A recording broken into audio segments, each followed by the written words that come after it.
insonda deydilar 3 xil do'sti bo'ladi. Bir do'sti uni joni chiqquncha, ikkinchi do'sti qabrga borguncha, uchinchi do'sti qiyomatgacha.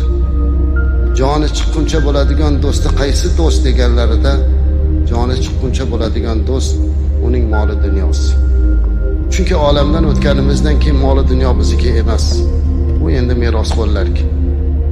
Qabrigacha boradigan do'st kim? Bu uning farzandlari, aqrabo, yaqinlari.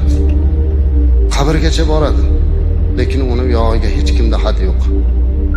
Ming yaxshi ko'rsa ham, jonim fido otam, onam desa ham, oxirgi manzili mana shu qabr, amallar sondig'i. Ammo uchinchi do'st bor. Bu do'st qiyomatgacha birga turadigan do'st. Bu uning qilgan solih amallaridir. Ana shu amal xolis bo'lishligi, Alloh